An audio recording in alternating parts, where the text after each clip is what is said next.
हमारे YouTube channel दैनिक संस्कार में आप सभी का स्वागत है। आज मैं आपके लिए एक ऐसी पौराणिक कहानी लेकर आया हूँ जिसमें यह दर्शाया गया है कि धन्य कौन है।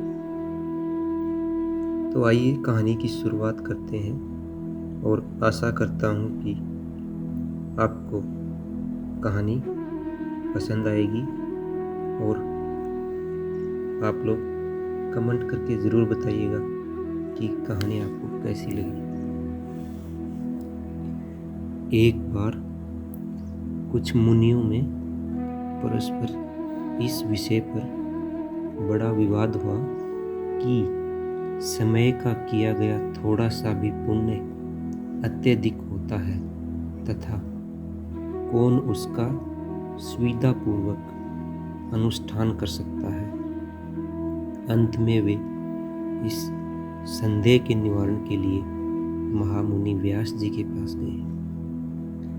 उस समय देव शांत वे गंगा जी में स्नान कर रहे थे। ज्यों ही ऋषिगण वहां पहुंचे, व्यास जी मुनि ने डुबकी लगाते हुए ऋषियों को सुनाकर जोर से बोले, कलयुग ही श्रेष्ठ है, कलयुग ही श्रेष्ठ है। यह कहकर वे पुनः जलमग्न हो गए। थोड़ी देर बाद जब वे जल से पुनः बाहर निकले तब शूद्र ही धन्य है, शूद्र ही धन्य है, यूं कहकर फिर डुबकी लगा ली। इस बार जब वे जल से बाहर आए तब स्त्रियां ही धन्य हैं, स्त्रियां ही धन्य हैं, स्त्रियां ही साधु हैं, उनसे अधिक धन्य कौन है। यह वाक्य बोले। तदंतर जब वे ध्यानादि से निवृत्त हुए तब वे मुनिजन उनके पास आए। वहां उन्होंने अभिवादनादि के बाद शांत होकर शुभ आगमन का कारण पूछा।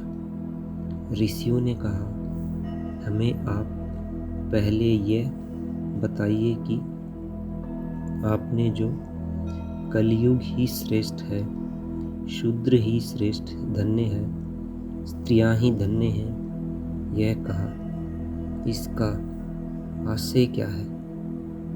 यदि कोई आपत्ति न हो तो पहले यही बतलाने का कष्ट करें। तदंतर हम लोग अपने आने का कारण बताएंगे।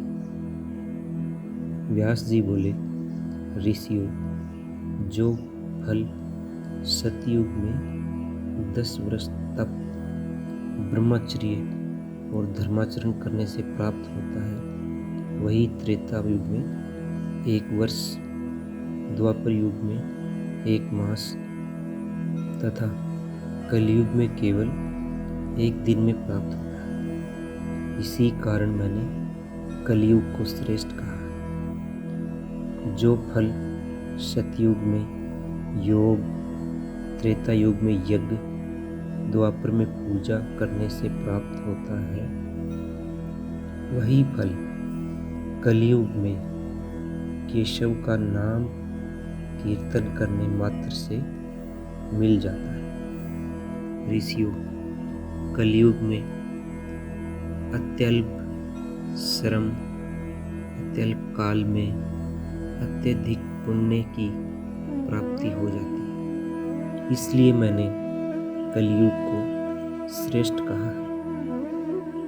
इसी प्रकार द्विजातियों को उपनयन पूर्वक ब्रह्मचर्य व्रत का पालन करते हुए वेद अध्ययन करना पड़ता है।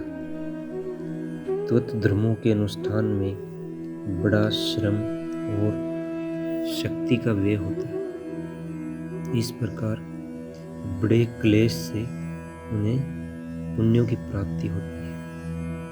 पर शूद्र तो केवल द्विजों को सेवा से ही प्रसन्न कर अनायास पुण्य प्राप्त कर लेता है और स्त्रियों को भी ये पुण्य केवल मन, वचन, कर्म से अपने पति की सेवा करने से ही उपलब्ध हो जाते हैं। इसलिए मैंने शूद्र ही धन्य है, स्त्रियां ही साधु हैं, इनसे धन्य और कौन है, ये शब्द कहे थे।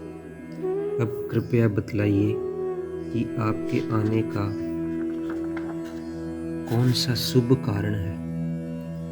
ऋषियों ने कहा, महामुनि, हम लोग जिस प्रयोजन से आए थे वह कार्य हो गया है। हम लोगों में यही विवाद छिड़ गया था कि अल्पकाल के कब अधिक पुण्य अर्जित किया जा सकता है।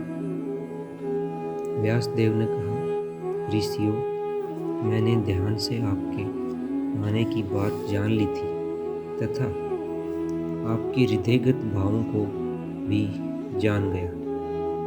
अतएव मैंने उपयुक्त बातें कही और आप लोगों को भी साधु साधु कहा था। वास्तव में जिन पुरुषों ने गुण रूपी जल से अपने सारे दोष धो डाले हैं, उनके थोड़े से ही प्रयत्न से कलयुग में धर्म सिद्ध हो जाता है।